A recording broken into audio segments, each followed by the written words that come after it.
Eu quero conversar com você um pouco em cima desse texto de Mateus capítulo 11, nos versos de 28 a 30. São 3 versos, eu já preguei em cima desse texto outras vezes, mas eu quero voltar a conversar com você a respeito dessa pequena porção do texto sagrado, que é maravilhosa.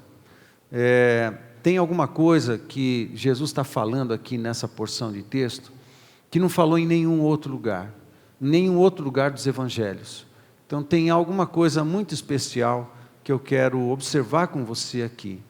E há um poder aqui nessa porção, na mensagem que Jesus está repartindo aqui, um poder que eu estou orando para que esse poder de fato toque em cada um dos nossos corações, no meu também.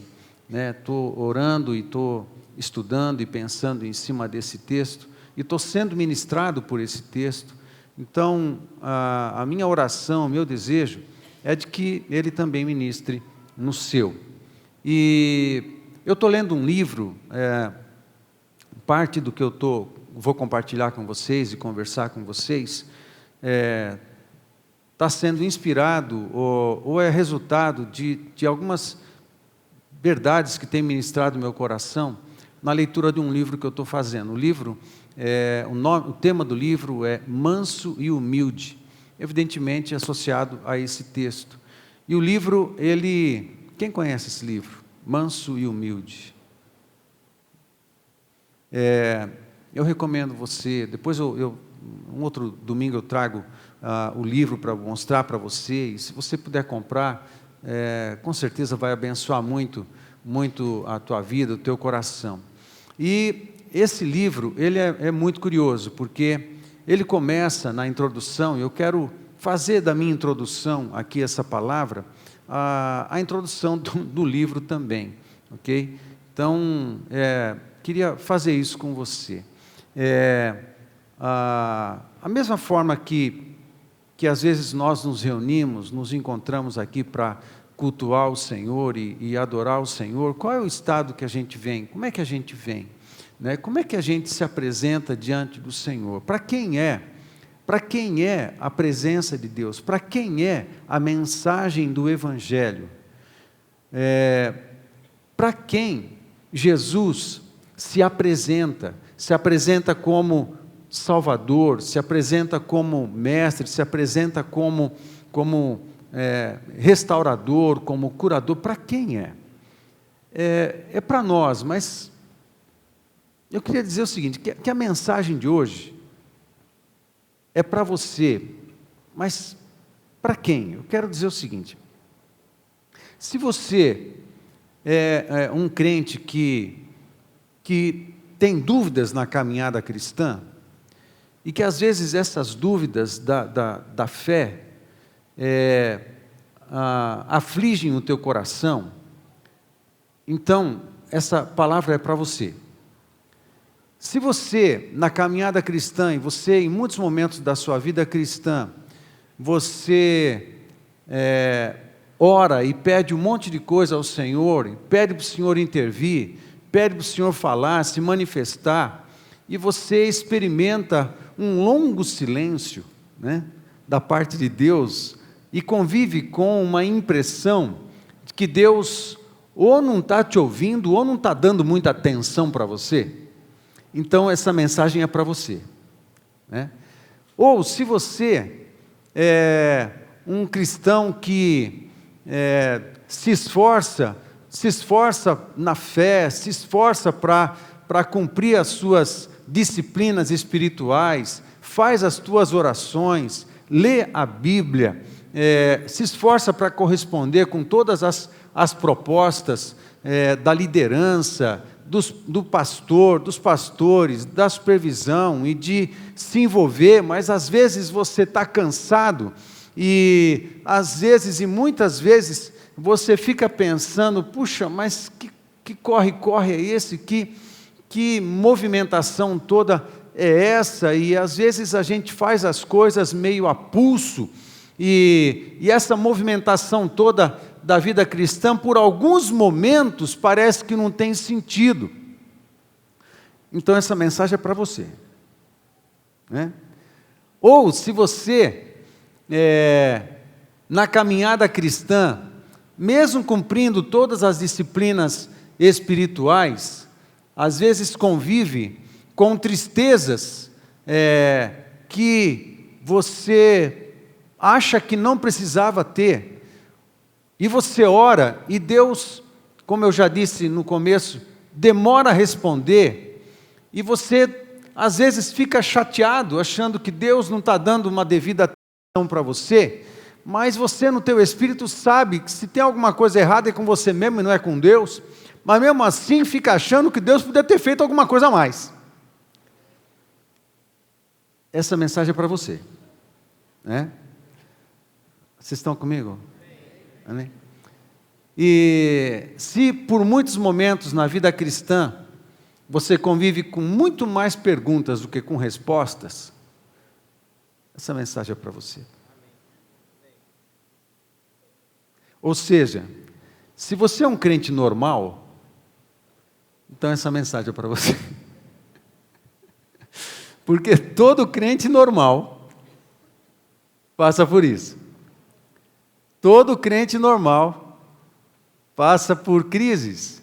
Todo crente normal convive com uma sensação de déficit de performance cristã, uma sensação de não estou dando conta, uma sensação de eu podia estar sendo melhor, uma sensação de eu estou pisando na bola, né? Eu podia estar correspondendo mais, podia estar fazendo mais, podia estar servindo mais, e convive com essa sensação de que, como você acha e se vê do teu próprio ponto de vista, que não é muito relevante no reino de Deus, então Deus não te dá muita atenção, ou seja, um crente normal, né? De fato, essa mensagem é para você e para mim.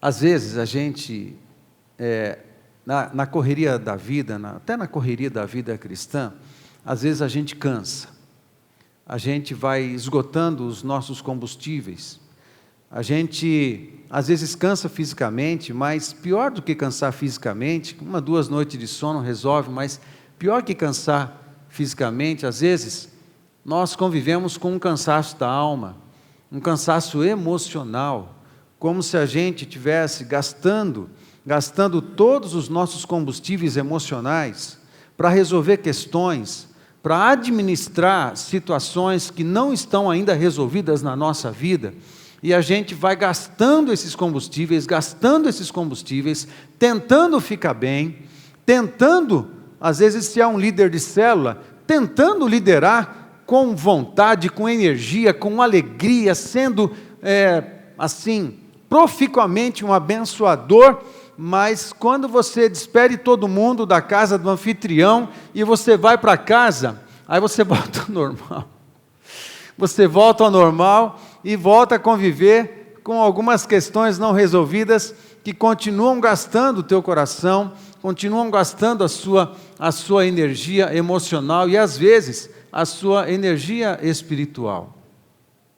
E você começa a entrar num ciclo de perguntas e de dúvidas, e às vezes a gente cansa, até espiritualmente a gente cansa às vezes. É assim, a vida cristã é normal, a gente passar por essas coisas. Às vezes você espera da parte do Senhor um grande fogo de poder, um grande mover de energia e de avivamento, e você, Senhor, eu quero cumprir a Tua vontade, com um poder sobrenatural fluindo pelos meus poros, e as pessoas vão perceber a unção do Senhor em mim, e você clama por isso, e não vem. E você entra num momento em que você fala assim, qualquer coisa que eu fizer, em nome da fé que eu tenho, né, em cima daquilo que eu creio, da vida cristã que eu sei que é correta, qualquer coisa que eu fizer agora será exclusivamente por fé e por convicção daquilo que é certo e que deve se fazer. E não é porque eu estou cheio de combustível, é só porque eu sei que é certo. Então eu vou fazer mesmo assim. Há muitos momentos que a gente na vida cristã acaba fazendo as coisas só porque a gente sabe que precisa fazer mesmo, mas não porque você está cheio de vontade. Há muitos momentos na vida cristã que a gente passa por isso. Não só, às vezes acontece de não apenas estarmos cansados, mas estarmos sobrecarregados. Cansados, às vezes, porque estamos trabalhando e trabalhando duro para poder fazer tudo aquilo que a gente precisa, inclusive quanto à nossa espiritualidade. Mas sobrecarregados é porque, às vezes, a gente está atraindo sobre nós e colocando nos nossos ombros uma carga que é uma carga que é excedente, uma carga que não precisava estar lá. E a gente acaba trazendo atribuições, ou buscando fazer coisas, ou tentando fazer coisas, ou tentando cumprir e fazer coisas até para o reino de Deus, que Deus não está pedindo para a gente fazer.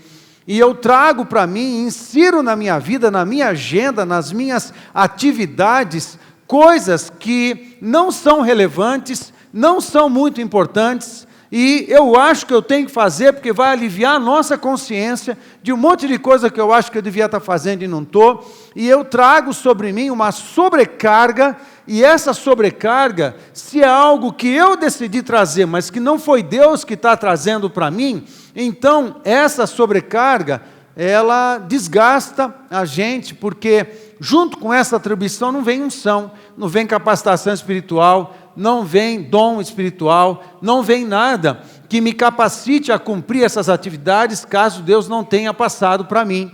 Então eu faço por minha conta e tento fazer da melhor forma as coisas, mas isso também continua consumindo os combustíveis emocionais e espirituais da nossa vida, e a gente vai se gastando e vai se desgastando. Então às vezes cansamos, às vezes estamos de fato sobrecarregados.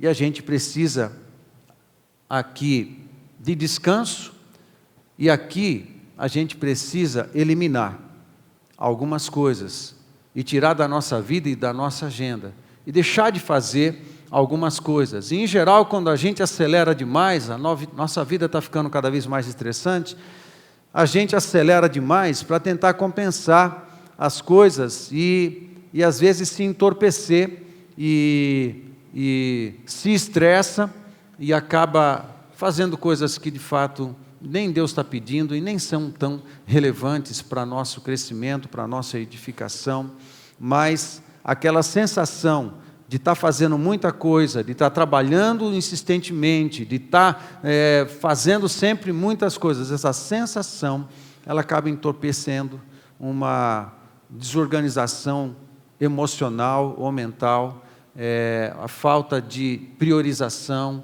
a falta de algumas coisas. Então porque para organizar a nossa vida, a gente vai precisar deixar de fazer algumas coisas e passar a fazer outras, e como isso às vezes implica em mudanças importantes da nossa vida, e afeta o nosso ego muitas vezes, é mais fácil você se estressar com um monte de atividade, e depois entra em crises de consciência, né? E pelo menos você tem uma desculpa. Isso é o autoflagelo, né? É a autossabotagem. Pelo menos você tem uma desculpa de estar muito cansado, porque você está fazendo muitas coisas, mas na verdade, às vezes, são coisas que nem eram necessárias, mas a tua consciência fica arrumando essas desculpas para amenizar o custo de algumas coisas. Então, a gente faz isso às vezes. A nossa vida, às vezes, ela é mais marcada por cansaço e sobrecarga do que necessariamente por desfrute, né? É um grande desafio de nós cristãos aprendermos a desfrutar, a diminuir as nossas autocobranças e aprender a desfrutar de coisas simples, desfrutar de coisas que têm a ver com a essência da nossa vida, desfrutar com a vontade de Deus, e eu estou falando até de coisas pequenas. Você está com o coração em paz para você poder ir até uma sorveteria com a sua esposa, caso você seja casado, e sentar e tomar um sorvete durante 30 minutos ali, mas desfrutar daquele momento intensamente. Ou você sair para ir num parque só para dar uma caminhada, e você parar para olhar o passarinho e desfrutar daquele momento intensamente. Ou você sentar no sofá, depois que nós fizemos o curso da UDF, aqui na igreja, num dos cursos, Criando Filhos à Maneira de Deus, né? E também alianças, uma das lições ensinou a gente a ter o nosso tempo de sofá com os casados, né? Ter o nosso tempo de sofá. E então, isso é bem interessante, a gente pratica isso. Um momento que você chega em casa e você senta no sofá com teu cônjuge e você só fica ali pensando, juntos, pensando o que você vai ver na televisão, ou que tipo de filme você vai assistir, ou de repente nada muito importante, mas vocês fazem o tempo do sofá ali, e vocês ficam tranquilos, vocês ficam de boa. É um grande desafio nós, na nossa vida cristã, nos movimentarmos desses estresses todos, para um tipo de vida em que a gente aprende a desfrutar das pequenas coisas. Mas eu queria dizer para você que se você convive com vários dos conflitos que eu estou descrevendo agora para você, eu quero te dizer, você é normal.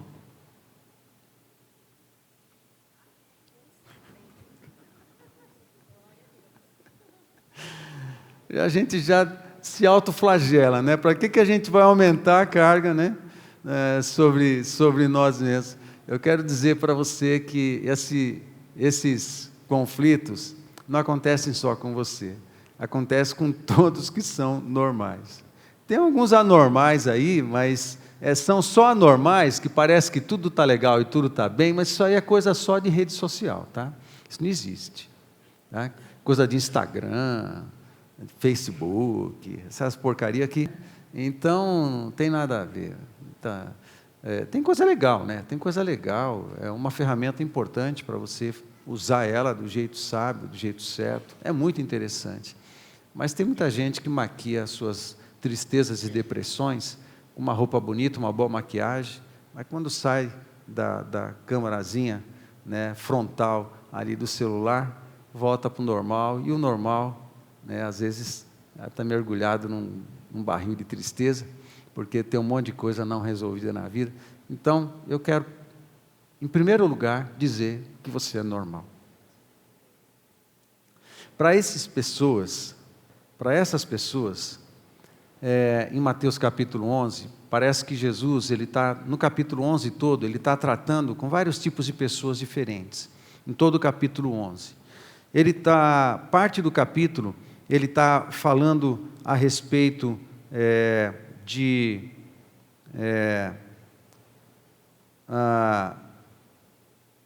ele está falando a respeito, das cidades. Ele está tratando sobre um tipo de pessoa que estava lá na cidade de Corazim, Betsaida e Cafarnaum. São cidades de pescadores. Betsaida e Corazim, um pouco. Betsaida é a cidade dos pescadores, o próprio nome da palavra significa isso. Cafarnaum era uma cidade litorânea também de pescadores. Jesus morou lá. Pedro, Tiago e André, os irmãos, muitos moravam em Cafarnaum. Jesus também morou em Cafarnaum, era uma cidade de pescadores. Corazim era um pouco mais afastado, subindo o morro, assim, subindo a montanha. Enquanto eu falo dessas coisas, as imagens, como eu fui para lá, as imagens vêm todas na minha mente, né? E eu consigo na minha mente observar, né, o terreno subindo assim, e lá no monte, talvez, uns 10 quilômetros, pelo menos de 6 a 8 quilômetros, a cidade de Corazim, assim um pouco distante de Cafarnaum, ficava lá um pequeno vilarejo chamado de Corazim, e Jesus fez milagres nesses lugares.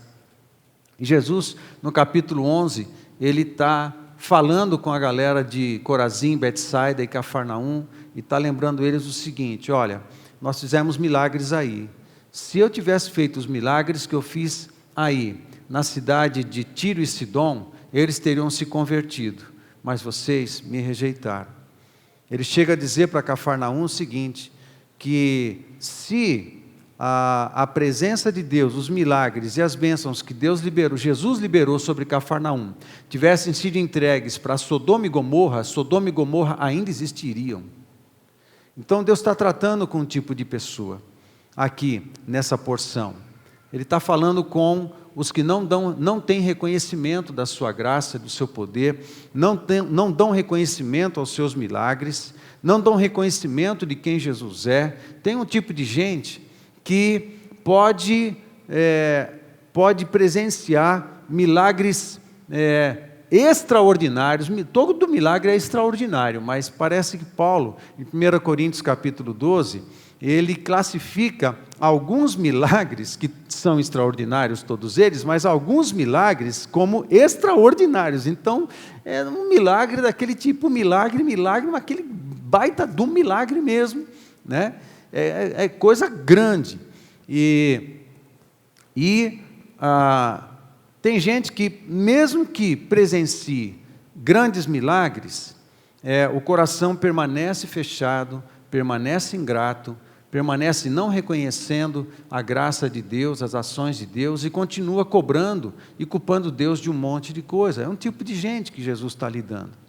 Tem também, dentro do texto de Mateus capítulo 11, ele está falando, ele está orando e está agradecendo a Deus, principalmente nos versos 22 a 27, perdão, 25 a 27, de repente, ele começa a orar e agradece ao Senhor por um outro tipo de gente, os pequenos, que conseguiram perceber a grandeza de Deus. Aí é um outro tipo de gente, os pequeninos, que conseguiram perceber a sabedoria de Deus nas coisas simples, que Jesus estava compartilhando com as pessoas. Esse é um outro tipo de gente. Tem os ingratos, que cobram Deus de tudo, mesmo que diante de maravilhas continuam ingratos e insensíveis com as coisas do reino dos céus. Mas tem aqueles que são os pequeninos, são aqueles simples de coração, que diante do mundo e da sociedade, eles não têm muita relevância, mas eles conseguem perceber a presença, eles conseguem perceber a sabedoria, eles conseguem perceber uma ação de Deus a seu favor. E o texto diz que Deus tem prazer nesses pequenos, e Ele se dá a conhecer aos pequenos, aos pequeninos, aqueles que têm um coração humilde, aqueles que têm um coração não arrogante, não petulante, não fica se achando, não fica achando que sabe de todas as coisas, ou que é melhor do que A, que B, mas são pessoas que são simples, são comuns, que sabem que dependem de Deus. E é um outro tipo de pessoas. Aí, de repente, parece que Jesus vê um outro tipo de pessoas, aí no texto que é o texto que está projetado lá.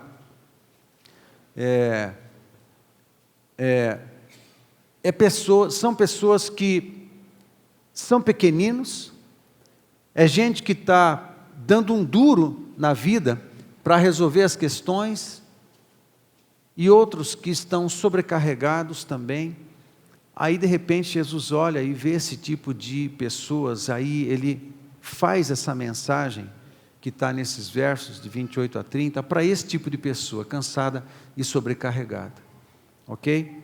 Então, Ele se volta para essas pessoas, como que dizendo para elas, é interessante o texto, a narrativa não é uma narrativa histórica, não é uma narrativa contando um caso, uma parábola, não, a narrativa se volta toda para a primeira pessoa.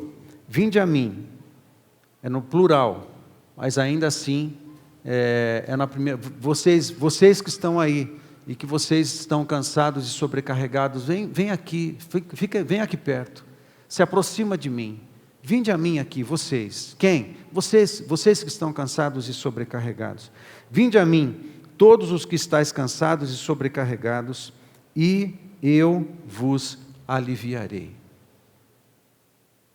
Tomai sobre vós o meu jugo, e aprendei de mim, porque sou manso e humilde de coração, e achareis descanso para a vossa alma, porque o meu jugo é suave, e o meu fardo é leve. O que é que tem nesse texto que não tem em nenhum outro texto do Evangelho? É Jesus falando do seu coração, de como ele é. Na maioria dos textos, você vai encontrar lições, sim, exortações, palavras de bênção, profecias, advertências, mas esse texto, diferente dos demais, Jesus fala do seu próprio coração. Parece que ele vira do avesso e ele mostra quem ele é. Não está falando de grandes ensinamentos. Nesse texto, ele está falando quem ele é. E ele está dando a conhecer do seu próprio coração. E é interessante esse texto também, que ele não está chamando as pessoas a obedecerem aos seus ensinos. Ele está chamando as pessoas a conhecerem ele. Estão comigo, gente? Ele está convidando as pessoas a conhecerem ele. Vocês precisam conhecer meu coração. Parece que é isso que Jesus está falando. Ei, vocês cansados e sobrecarregados, vocês precisam conhecer o meu coração e entender quem eu sou e como eu sou. Aí, passeando nesse texto, é um convite de Jesus: vinde a mim, todos os que estão cansados e sobrecarregados. E eu já falei dos cansados, já falei dos sobrecarregados, mas a exortação que Jesus está dando aqui é uma coisa maravilhosa. Ele está declarando: eu vou aliviar vocês, mas tem que ir para Jesus. Qual era o problema daqueles que ele advertiu em Corazim, Betsaida e Cafarnaum? É que, apesar dos milagres, eles não procuraram Jesus, às vezes só para comer pão da multiplicação, mas não foram para perto de Jesus para conhecer o seu coração e entrar em intimidade com ele. Mas ele está dizendo assim: vem para perto, vem para mim, eu vou aliviar vocês de verdade. Aí ele segue no verso 29 dizendo: tomai sobre vós o meu jugo.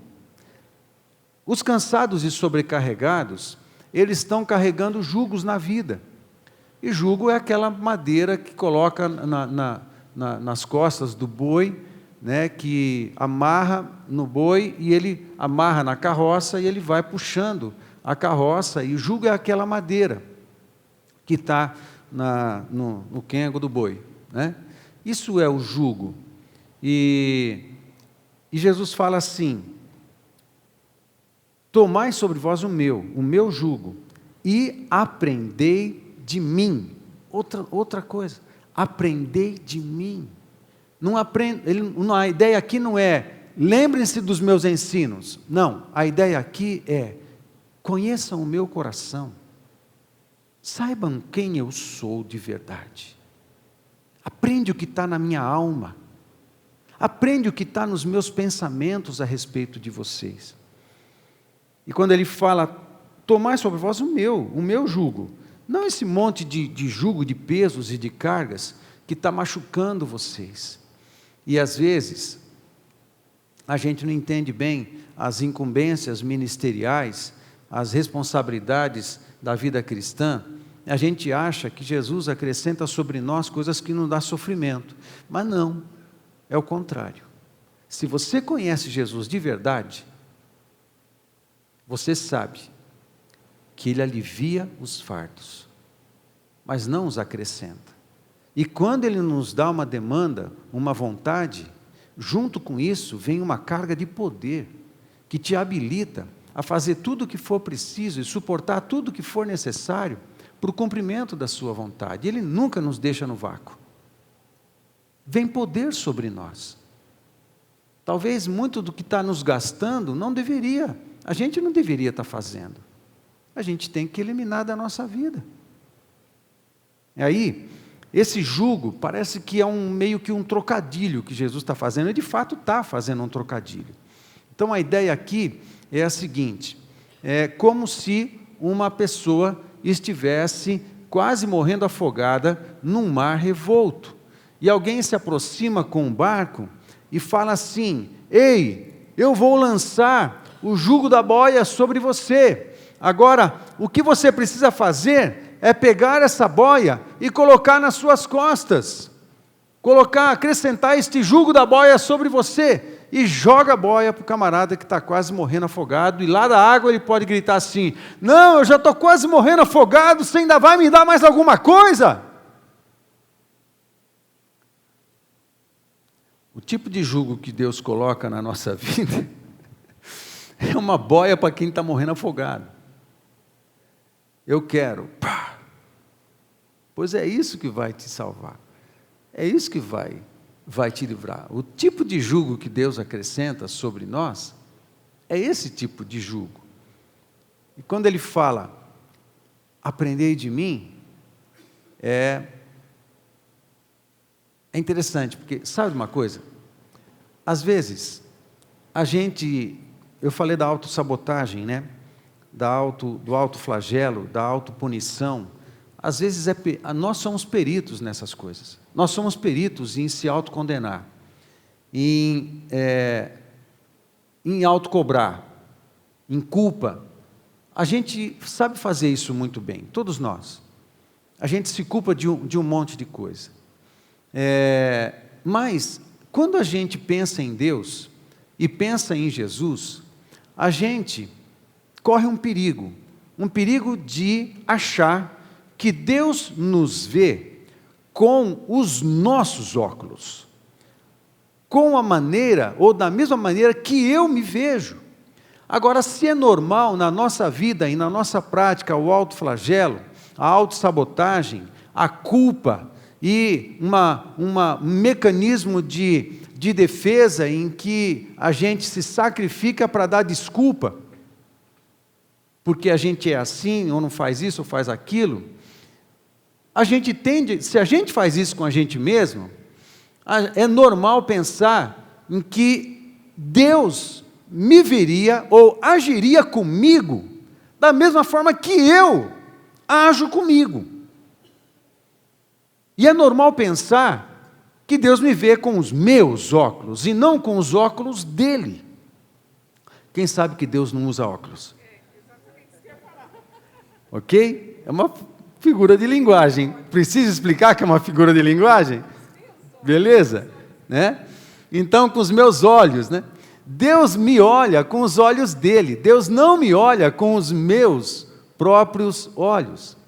E como a gente, para conosco mesmo, temos um alto nível de exigência, às vezes desequilibrados, a gente tende a pensar que Deus olha para nós com o mesmo nível de exigência e cobrança.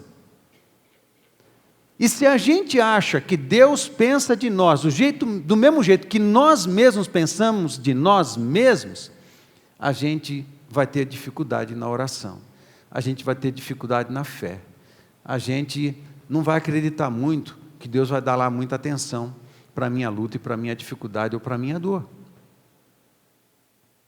O que acaba acontecendo é que a gente projeta em Deus um comportamento que nós temos para conosco mesmos, e que precisa de cura, e que está errado. Por isso Jesus fala assim: tomai sobre vós o meu jugo e aprendei de mim. Entenda como que eu penso, entenda como que eu sinto, entenda como eu vejo você, entenda como eu lido com os problemas, entenda o tamanho da minha compaixão por você.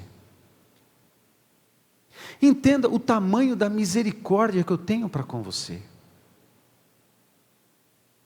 Entenda o quão disposto eu estou de curar a tua alma e aliviar você dos cansaços e das sobrecargas da vida. Se você só me conhecer mais, eu vou poder curar a tua alma. Aí ele fala: tomai sobre vós o meu jugo, aprendei de mim. Por quê? Aí ele dá a resposta. Ele está explicando, se você conhecer a Jesus mais intimamente, você aprender quem Jesus é e entender melhor o seu coração, você vai descobrir que Ele é manso e humilde, de coração. Aí vocês vão achar descanso para a vossa alma. Porque, amado, mais de 80% de todas as enfermidades físicas tem causa nas emoções. Nós somos peritos em somatizar os nossos estresses no nosso próprio corpo e depois ir para o hospital, por conta dessas somatizações. Se a nossa alma estiver sarada, se a nossa alma tiver mais saúde, mais de 80% de qualquer tipo de enfermidade não vai achar lugar na nossa vida. E Jesus, ele se revela como manso. Essa palavra manso, ele está falando, olha, eu sou assim, tá? Eu sou assim para com vocês. A palavra manso não aparece só aqui, aparece em outras vezes, em outros textos do Novo Testamento. Então, aí, Jesus está usando, ele é manso. Essa palavra é usada outras vezes, e às vezes ela é traduzida, não apenas como manso, às vezes ela é traduzida por bondade. O coração de Jesus é carregado de bondade, ele é carregado de mansidão. Eu diria assim que Jesus está sempre sussa, Jesus está sempre tranquilinho. Eu diria que é quase impossível tirar ele do sério, é quase impossível irritar Jesus. Para aquele que é quebrantado. Agora, para os ingratos de Corazim, Betsaida e Cafarnaum, ele disse o seguinte: eu vou ter menos rigor com Sodoma e Gomorra do que terei com vocês, cambada.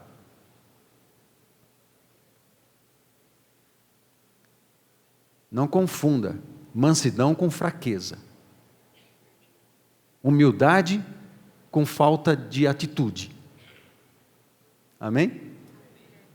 Para os quebrantados, para aqueles que estão cansados e buscam a Jesus, ele se dá a conhecer como o manso e o humilde, totalmente sussa, totalmente tranquilinho, de braços abertos. Quando a gente vê a gente mesmo com os nossos próprios olhos, a gente é perito em acusar também, né? A gente acusa todo mundo de tudo e a gente acusa a gente mesmo também de um monte de coisa.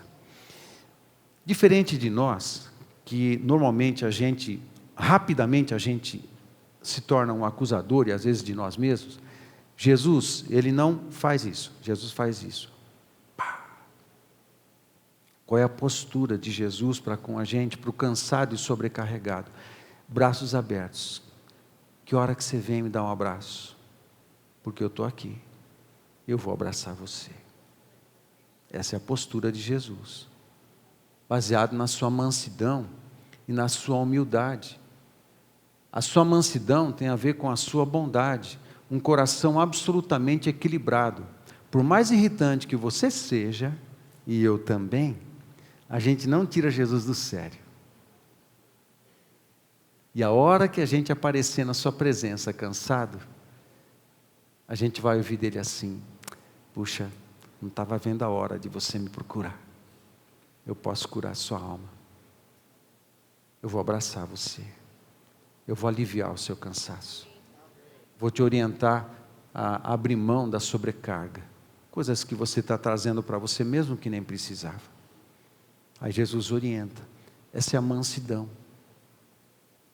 Nas bem-aventuranças, em Mateus capítulo 5, fala que os mansos herdarão a terra, os mansos e humildes. Eles são do reino de Deus, os mansos são do reino de Deus. A irritação, o estresse, a falta de controle, a falta de domínio próprio, você não encontra isso em Jesus. Agora, se a nossa vida estiver cheio de Jesus, o nosso coração estiver cheio daquele que é o manso, a gente vai ter mais domínio próprio, a gente vai lidar com as situações de uma maneira também mais mansa, não fraco, manso. É o leão quando brinca com os filhotes. Amém? É forte, poderia fazer muitas coisas, mas ele está brincando com os filhotes. Jesus é manso, ele é o leão, brincando com os filhotes. Ele é manso, rola na grama, brinca, se diverte, porque ele é manso com os filhotes. Amém? Jesus é manso. E a gente que quer ser igual a ele, a gente precisa aprender mansidão. A gente precisa aprender mansidão. As nossas irritações não manifestam Deus. Os nossos estresses não manifestam Deus. Os nossos pitis não manifestam Deus. Aí ele fala, manso e humilde. A palavra humilde a etimologia da palavra humilde é humus. Humus é terra. A forma grega, a palavra grega para humilde é humus.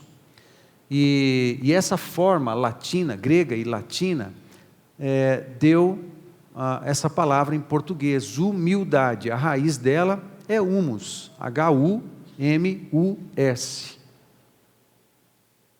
Em grego, humus é terra. A forma latina de humus não traz apenas a ideia de terra, mas traz a ideia de terra fértil. Agora você sabe que humus também é o cocô da minhoca. Certo? Vocês são do campo, eu não sou, então com certeza vocês sabem disso, né? É o cocô da minhoca, filho, né?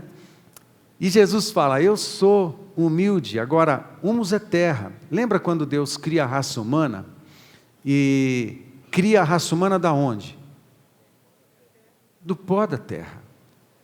Deus faz um ser tirando os elementos da terra, de uma terra fértil, e sopra nas suas narinas um fôlego de vida.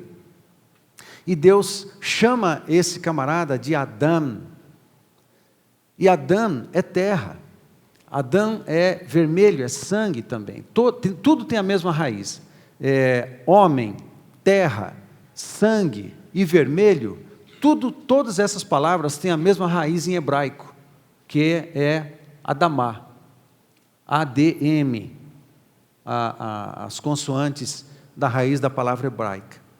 Então Deus cria o homem da terra, ele é um ser da terra, e o seu corpo físico tem os elementos da terra, é humus. Aí Jesus, ele encarna e se faz humus. Só que a palavra humus, ela também, simbologicamente falando, ela também se traduz ou é aplicada com a ideia de simplificado, de empobrecido. Raramente, no Novo Testamento ou até no Antigo, a palavra humilde é descrita como uma virtude, e é a grande virtude de Jesus Cristo, que ele diz que tem a ver com a sua própria identidade. Mas a maioria das vezes que a palavra aparece, a humildade aparece no Antigo e no Novo Testamento, está descrevendo uma pessoa que é empobrecida, uma pessoa que abriu mão de muita coisa, e que ela está perto da terra, porque ela perdeu coisas, ela sofreu vários sofrimentos na sua vida, e é esse tipo de pessoa que o texto aqui está dizendo. Curiosamente, muito embora a gente tenda a pensar que a palavra humilde aqui lembre virtude, a virtude de humildade de Jesus Cristo, e de fato é assim, mas predominantemente essa palavra diz respeito de alguém que foi esvaziado. Abriu mão da glória, abriu mão de muita coisa e tornou-se humus. Jesus abriu mão da glória, Jesus abriu mão de muitas coisas para se fazer humus, igual eu, igual você. Ele já abriu mão de muita coisa, ele simplificou. Jesus fez isso. E com isso ele está dizendo o seguinte: ei, vocês que são humus, mas que têm as suas lutas no coração, as suas lutas mentais, lembre-se, eu me fiz humus. Eu me esvaziei, eu fui até a terra, eu conheço a tua estrutura. O salmista diz: lembra-se da nossa estrutura e sabe que somos pó. Jesus se fez pó para nos alcançar. E ele fala assim: eu sei o que é se esvaziar. Eu sou simples assim. Eu me fiz humus para resgatar os humus, para fazer destes humus homens e mulheres de Deus, recriados em mim, cheios da presença do Papai. Ainda humus, mas cheio da presença do Papai. E Jesus está dizendo: eu sou isso. Então, a arrogância, ela não tem lugar, porque ela precede a queda, a petulância, a irritação, o orgulho. Tudo isso não tem lugar no reino de Deus, não tem lugar na relação com Jesus, não tem lugar na intimidade com o Senhor Jesus Cristo.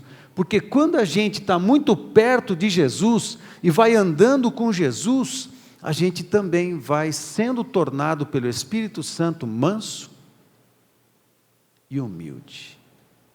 A gente não é melhor do que ninguém. Eu não sou mais melhor de bom do que ninguém.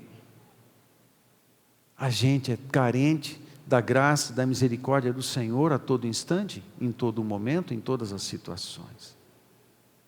Mas o interessante é que quando Jesus está falando essas coisas, ele está dizendo: isso aí é o que eu sou, é o que ele é. Uau! Sabe, Jesus é maravilhoso, Jesus é grandioso, a sua glória é maior do que todo o universo, a sua grandeza foi diminuída para ele se acomodar no céu. A grandeza da sua bondade, do seu poder, não pode ser medido ou medida. O tamanho da sua glória, da sua majestade, da sua santidade, da sua soberania, não cabe na existência. No entanto, ele se revela para mim e para você, dizendo: ei, eu sou humilde, esvaziado. Não tem pecado ou problema que seja maior do que a minha mansidão, pecado ou problema que sejam maiores do que a minha humildade. Eu vou me esvaziar e continuar me esvaziando para alcançar e tocar em você todas as vezes que for necessário, todas as vezes que você vier a mim. Amém? Jesus está dizendo isso, porque isso é o que ele é, manso e humilde de coração. Esse é o coração de Jesus. Ele não está acusando, ele só está de braços abertos. Vem, que eu vou aliviar você. Aí ele diz: e achareis descanso para a vossa alma, porque o meu jugo é suave e o meu fardo é leve. fardo é peso mesmo, mas da parte de Jesus, sempre há uma carga de poder. A sua presença, o seu amor, Ele cura a nossa vida. Fala para mim, emocionalmente, quando você está bem, e está bem com tudo, não tem sobra de energia na sua vida? Então, sabe o que eu estou falando? Ou só eu que sei, quando me falta energia, porque eu estou emocionalmente mal, né? Você sabe disso? Que quando você está emocionalmente mal, te falta energia para um monte de coisa. Quando você está bem, te sobra energia, né? Sobra, mesmo que você tenha trabalhado 14 horas no dia, mas se você está bem emocionalmente, você tem combustível, tem gás para fazer as coisas, para resolver as coisas, para pensar em projetos novos, para resolver problemas, e ainda sobra energia para ir para casa, para brincar com os filhos, para namorar com a esposa. Capite? Vocês estão comigo? Amém, aleluia, irmão. Amém, munha. Aleluia, irmão. Porque sobra energia. Quando você está bem, quando Jesus consegue sarar a nossa alma, amado, resolver os nossos cansaços físicos é tranquilo. A questão é a nossa alma. Amém? Agora, boa notícia. Jesus está de braço aberto, está falando assim: ei, você que está cansado, ei, você que está sobrecarregado, você precisa me conhecer. Você precisa conhecer meu coração. Você precisa saber que eu te vejo do meu jeito, não do teu. Você precisa saber que eu não estou com o dedo em riste, eu estou de braço aberto esperando um abraço. Você precisa entender como eu sou manso e humilde. E não tem nada que você faça que vá me irritar, que vai me tirar do sério. Eu sou permanentemente sussa. E posso transferir essa paz e esse sossego para você. Por isso, ele falou: vem, que eu vou te aliviar. E vou te ajudar a eliminar as sobrecargas. Amém? Aí no último verso, porque o meu jugo é suave, meu fardo é leve, é leve, é leve, é leve. Jugo suave é um jugo adequado à minha vida. Foi feito por Jesus. É o jugo dele. Mas que ele coloque em mim, a cruz ele já carregou. Ele já carregou o jugo dele. Mas o jugo dele que vem sobre mim, vem também com unção, vem com poder, vem com amor, vem almofadado de misericórdia, vem almofadado de bondade, vem almofadado de graça extra, e é perfeitamente adequado ao meu tamanho. Então ele se ajusta. Eu não preciso de sobrecarga, tem algo que é só para mim. E o fardo do Senhor Jesus é muito leve, é fácil de carregar. Deixa eu, antes da gente cear, deixa eu pedir para você abaixar sua cabeça. Louvor, pode subir, por favor? Eu quero perguntar para você: você está cansado e sobrecarregado? Então, se você de alguma forma se identificou com aqueles perfis que eu descrevi no início da mensagem, e eu confesso a você que às vezes eu sou aquilo, eu também, como um crente normal, passo por essas lutas e essas crises. Eu quero dizer para você que hoje, Jesus, Ele está de braços abertos. Entenda, cansaço, porque está dando um duro na sua vida para conseguir as coisas, e sobrecarga porque está trazendo pesos desnecessários para a sua vida. Eu não estou falando de pecado. Se você está com a tua comunhão com Deus comprometida por causa de pecados, o que você tem que fazer é confessá-los. E se você está com pecado e Jesus está de braços abertos aqui, a primeira coisa que você tem que fazer é ajoelhar na frente dele. Confessa os pecados. Depois levanta que ele vai abraçar você. Amém, gente? Agora, se você está dando um duro na sua vida, está cansado e está com algumas sobrecargas, então você precisa saber que hoje Jesus está aqui de braços abertos para receber você e para aliviar teu coração, aliviar tua alma e para abençoar você do jeito dele. Fica de pé.